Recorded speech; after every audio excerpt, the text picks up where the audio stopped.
Assalamualaikum warahmatullahi wabarakatuh. Alhamdulillahi rabbil alamin. Assalatu wassalamu ala asyrafil anbiya'i wal mursalin sayyidina wa habibina wa qudwatina Muhammadin wa ala alihi wa ashabihi wa man tabi'ahum bi ihsanin ila yaumiddin. Subhanaka la ilma lana illa ma 'allamtana innaka antal alimul hakim. Amma ba'du. Alhamdulillah, ma'asyiral muslimin rahimakumullah, pada malam hari ini kita akan melanjutkan kajian kitab Matan Abi Syuja'. Sebelumnya kita telah membahas tentang adab buang air kecil dan buang air besar. Pada malam hari ini kita akan mengkaji tentang perkara-perkara yang membatalkan wudu. Qala al-muallifu rahimahullahu ta'ala wa nafa'ana bihi wa bi'ulumihi fid dharain amin ya rabbal alamin. Faslun. Pasal baru tentang perkara-perkara yang membatalkan wudu. Walladzi yanqudul wudu'a, perkara yang membatalkan wudu.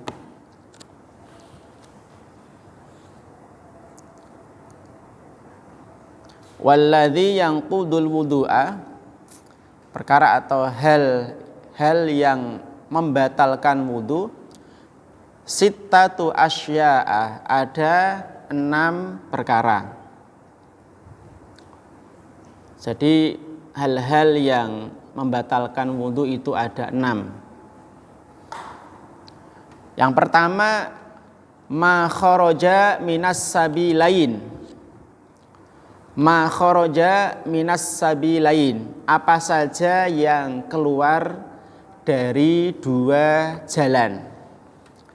Apa saja yang keluar dari 2 jalan. Maksudnya dari salah satu jalan depan dan belakang. Jalan depan itu maksudnya adalah kubul, tempat kita buang air kecil, ya, itu jalan depan, ya, kubul. Kalau jalan belakang itu namanya dubur, ya, kita buang air besar melalui jalur atau jalan belakang. Nah, ini pembatal wudu yang pertama, itu apa saja yang keluar dari salah satu 2 jalan, ya, baik itu jalan depan atau belakang. Nah, jalan depan berarti ya contohnya buang air kecil. Ya. Kalau yang belakang, yang dari dubur, buang air besar, kemudian keluar angin, ya, itu termasuk hal-hal yang membatalkan wudu. Yang pertama, ya. Nah, ini dalilnya ada dalam surat Al-Maidah ayat 6. Ya, dalilnya ada dalam surat Al-Maidah ayat 6. Kemudian yang kedua, wan naumu ala ghairi hayatil mutamakkini. Wan naumu, dan tidur. Yang kedua tidur. Ala ghairi hayatil mutamakkini, dalam keadaan tidak menetap. Ala ghairi hayatil mutamakkini, dalam keadaan tidak menetap. Tidur dalam keadaan tidak menetap.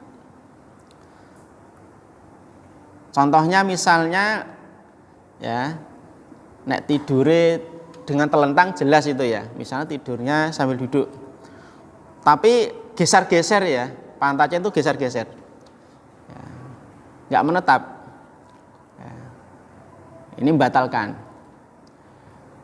Berarti kebalikannya bagaimana? Kebalikannya, kalau tidurnya dalam keadaan duduk menetap, ya, pantatnya menetap, ya, tidak geser-geser, ya, sambil duduk gitu, ya, maka itu nggak membatalkan wudu. Kenapa nggak membatalkan? Karena apa? Orang yang tidurnya sambil duduk dan menetap di satu tempat, tidak selendetan loh, ya. Jadi sambil duduk gini, ya, menetap satu tempat, pantatnya menetap satu tempat, dia tidak bisa untuk keluar angin, ya, karena nggak bisa keluar ya, ketutup. Beda kalau geser-geser. Ini, jadi kalau tidurnya tidak menetap, ya, maka membatalkan. Tapi kalau tidurnya menetap dalam keadaan duduk, nggak bersandar dengan apapun, ya, maka itu tidak batal. Ini contohnya misalnya pas hari Jumat, ya, hari Jumat ada jamaah yang tidak hanya ngantuk tapi tidur, ya. Nek ngantuk kan cuma sebentar tapi tidur, ya, selama khutbah berlangsung tidur. Tapi tidurnya menetap satu tempat gitu. Jadi nggak selendetan, kemudian pantatnya di satu tempat situ sambil duduk, ya, sampai akhir khutbah baru bangun. Wah, jadi mulai dari khutbah mulai sampai selesai baru bangun, ya, pules tidurnya. Maka ini nggak membatalkan, tidak membatalkan wudhu.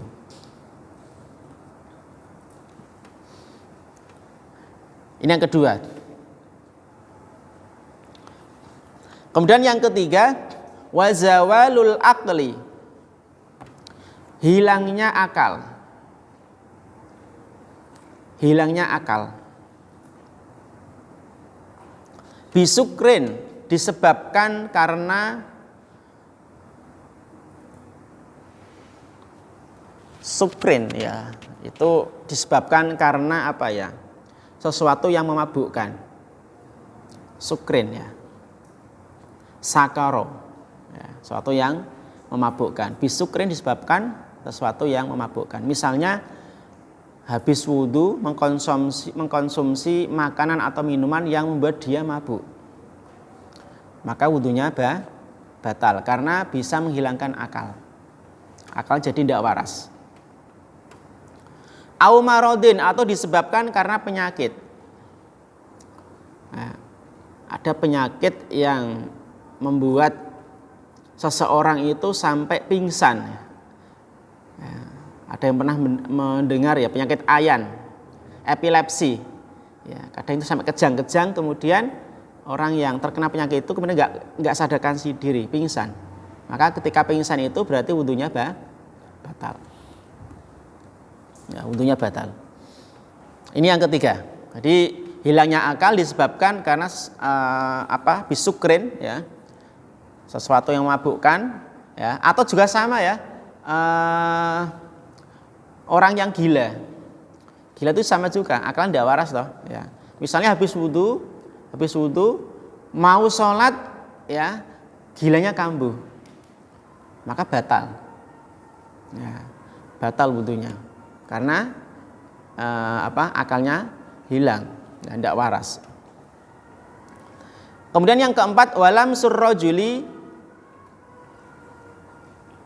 sentuhan, ya, sentuhan laki-laki, almar'ata al-ajnabiyata, terhadap wanita yang bukan mahramnya.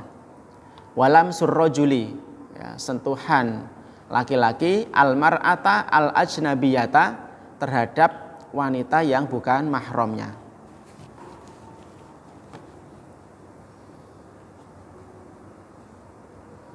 Min ghairi hailin, tanpa ada penghalang.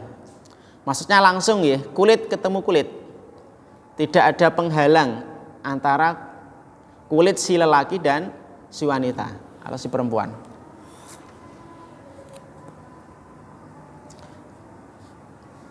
Ya, yang keempat adalah sentuhan laki-laki terhadap perempuan yang bukan mahram tanpa ada penghalang. Nah, ini dasarnya adalah firman Allah Subhanahu wa taala, ya, aula mastumun nisa. Aula mastumun nisa, ini ayat yang menjelaskan tentang kewajiban wudu, ya. Aula mastumun nisa, atau, ya, kalian menyentuh wanita. Maksudnya di sini adalah wanita yang bukan mahram tanpa penghalang. Artinya kalau pakai penghalang, misalnya ada penghalang antara kulit laki-laki dan perempuan tersebut, ya misalnya ada penghalang tisu misalnya, atau sapu tangan, ya, atau sarung tangan, maka tidak membatalkan. Kemudian yang kelima, wa massu farjil adami, menyentuh kemaluan manusia. Menyentuh kemaluan manusia.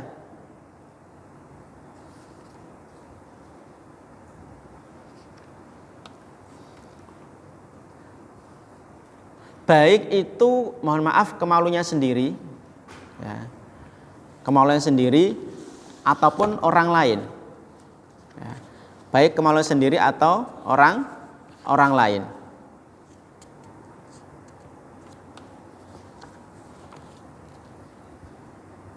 Dengan apa? Bibatinil kaffi, dengan telapak tangan bagian dalam. Gini ya, yang putih-putih ini lah. Dengan telapak tangan bagian dalam.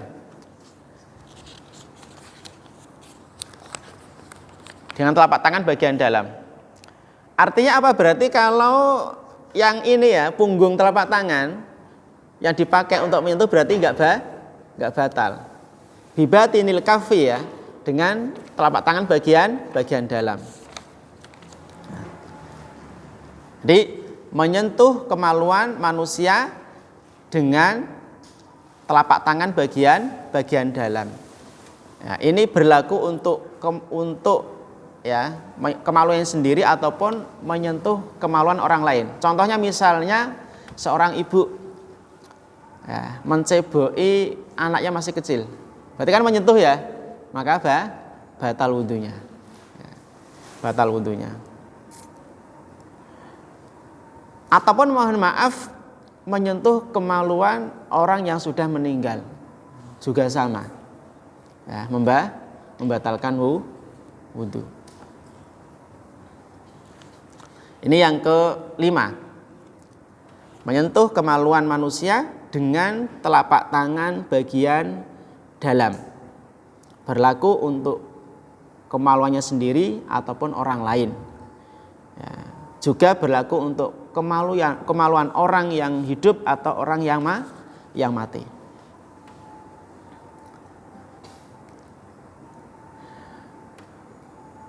Kemudian yang keenam, wa massu halqati duburihi, ya, menyentuh kawasan dubur atau anus, yang bunder itu loh ya, kawasan maksudnya daerah situ ya, disentuh ya, menyentuh kawasan dubur atau anus. Alal jadidi, menurut madhab Imam Syafi'i yang jadid, yang baru. Alal jadidi, menurut madhab Imam Syafi'i yang baru. Jadi Imam Syafi'i itu punya istilahnya dua madhab ya. Maksudnya adalah ada madhab qadim, ada madhab jadid. Madhab qadim Imam Syafi'i itu adalah apa yang beliau sampaikan, ya, ketika masih di Irak, baik itu secara lisan, ya, atau secara tulisan. Ini madhab qadimnya, ya, madhab qadimnya Imam Syafi'i, yaitu ketika beliau di Irak, baik itu secara fatwa secara lisan, ya, atau secara tulisan, ya, dalam karya beliau. Adapun yang madhab jadidnya Imam Syafi'i adalah apa yang beliau sampaikan ketika di Mesir, ya, ketika di Mesir, baik itu secara langsung dengan lisan beliau, ya, ataupun dalam bentuk karya-karya beliau. Nah, berkaitan dengan menyentuh kawasan dubur atau anus ini adalah menurut madhab Imam Syafi'i yang baru, yaitu ketika beliau di Mesir. Nah, ini perkara-perkara yang batalkan wudu. Ada 6, saya ulang sekali lagi. Yang pertama tadi adalah apa saja yang keluar dari salah satu dua jalan, yaitu jalan depan dan belakang. Depan itu berarti kubul, belakang berarti dubur. Yang kedua, tidur dalam keadaan tidak menetap. Ya. Yang ketiga, hilangnya akal disebabkan hilangnya akal disebabkan karena sesuatu yang memabukkan bisukrin atau karena sakit atau penyakit. Kemudian yang keempat, sentuhan laki-laki terhadap perempuan yang bukan mahram tanpa penghalang. Yang kelima, menyentuh kemaluan manusia dengan telapak tangan bagian dalam. Dan yang keenam adalah menyentuh kawasan dubur atau anus menurut mazhab Imam Syafi'i yang baru. Demikian berkaitan dengan hal-hal yang membatalkan wudu. Semoga menjadi ilmu yang barokah dan bermanfaat bagi kita semuanya. Aku qouli hadza wa astaghfirullah li wa lakum. Wassalamualaikum warahmatullahi wabarakatuh.